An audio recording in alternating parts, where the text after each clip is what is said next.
என் தலைவன் மருது பாண்டியர்களை வணங்கி இங்கு கூடியுள்ள அனைத்து தமிழர் பெருந்தகையோரை வணங்கி எனது உரையை தொடங்குகிறேன். ஜம்புதீவு பிரகடனம். மங்கள் பாண்டியா யார் என்று அறியுமா? அறியும். ஜாலியன் வாலாபாத் படுகொலை என்றால் என்ன என அறியுமா? அறியும். ஆனால் மருது சகோதரர்கள் யார் என்றால் அறியுமா? கேள்விக்குறிதான். திருப்பத்தூர் படுகொலை என்ன என்று அறியுமா? அதுவும் பெரிய கேள்விக்குறிதான். இந்திய வரலாற்றை வடக்கிலிருந்து எழுதுவதை விட தெற்கிலிருந்து எழுதினால்தான் உண்மையாக இருக்கும் என்பது பல வரலாற்று ஆசிரியரின் ஒருமித்த கருத்து. 220 ஆண்டுகளுக்கு முன்பே, அதாவது மங்கள் பாண்டியா வரலாற்றிற்கு முன்பே, தமிழ்நாட்டில் விடுதலைக்காக வெள்ளையனை எதிர்த்து போர் கொடி பிடித்து நம் வரலாற்றை மறைக்க பார்க்கிறார்கள் இந்திய வரலாற்றில். 69 பிரிட்டிஷ் தளபதியால் வீழ்த்த முடியாத மருது சகோதரர்களை நட்பாலும் துரோகத்தாலும் வலியாலும் வீழ்த்தினார்கள். மங்கள் பாண்டியா நிகழ்த்தப்பட்டதுதான் முதல் சுதந்திர போராட்டம் என்கிறார்கள். ஆனால் அந்த ஆண்டிலிருந்து சுமார் 56 ஆண்டுகளுக்கு முன்பே சாதி மத பேதங்கள் இன்றி ஆங்கிலேயனுக்கு எதிராக மக்களை திரட்டினார்கள் மருது பாண்டியர்கள். முதல் முறையாக இந்திய வரலாற்றில் ஆங்கிலேயர்களை எதிர்த்து ஒரு போர் அறிவிப்பை வெளியிட்டார்கள். அதுதான் ஜம்புதீவு பிரகடனம். சின்ன மருது சீற்றத்தில் வெள்ளையர்களை எதிர்த்து எழுதியதை இப்பொழுது கேட்டாலும் படித்தாலும் வீரம் முறுக்கிக் கொண்டு வரும்.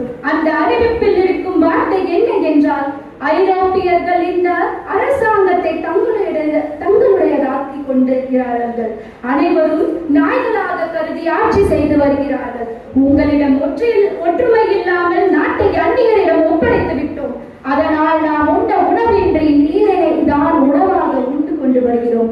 1000 ஆண்டுகளாக வாழ்வதாகினும் மனிதன் என்றோ ஒரு நாள் இறந்தே ஆக வேண்டும். அனைவரும் ஒன்று கொண்டு போர் முழக்கம் விடுவோம், ஒன்றுபடுவோம்.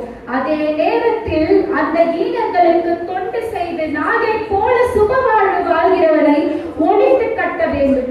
ஆகவே மீசை இருக்கும் அனைவரும் ஐரோப்பியர் என்னும் ஈரப்பிறவிகளை எவ்விடத்தில் கண்டாலும் அவர்களை வேரோடு அழித்து விட வேண்டும்.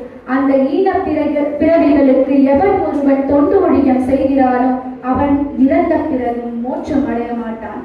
இதை என்றும் கொள்ளாதவன் என்றும் மீசை வைத்துக் கொண்டிருப்பவனும், இதை ஏற்றுக்கொள்ளாதவன் மீசை என்னுடைய அடிமயிருக்கு சமம். அவன் பிள்ளைகள் ஐரோப்பிய ஈனர்களுக்கு தங்களுடைய மனைவியை கூட்டி கொடுத்தவனால் பெற்ற பிள்ளைகள் ஆவார்கள். எனவே ஐரோப்பியர்கள் ரத்தம் ஓடாத அனைவரும் ஒன்று கூடுங்கள். கேட்பவர்கள் பார்ப்பவர்கள் அனைவரும் இதை அனைவரிடமும் பரப்புங்கள். இதை இந்த ஸ்ரீரங்கம் கோவிலில் இருந்து எடுப்பவன் பஞ்சகம் செய்தவன் ஆவான். இப்படிக்கு மருது பாண்டியன் பேரரசனின் ஊழியன், ஐரோப்பியனின் ஜென்ம விரோதி. இந்திய விடுதலை வரலாற்றில் முதல் படுகொலை என்று ஜாலியன் வாலாபாத் பதிவாகி இருக்கிறது.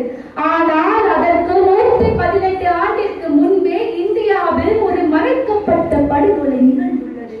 மருது பாண்டியர்கள் ஜம்புதீவு பிரகடனம் ஆங்கிலேயரிடம் மனதில் ஒரு பயத்தை ஏற்படுத்தினாலும் அதை விட அதிகமாக ஆத்திரத்தையும் கோபத்தையும் ஏற்படுத்தியது.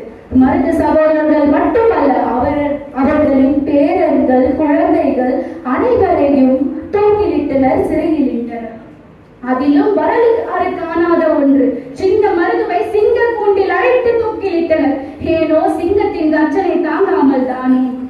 மேலும் 500க்கும் மேற்பட்டவரை தூக்கிலிட்டனர். தாங்கள் அழிதாலும் தங்களின் அரண் எதுவும் அழியக்கூடாது என்பது மருது சகோதரர்கள் கடைசியாக தெரிவித்தனர்.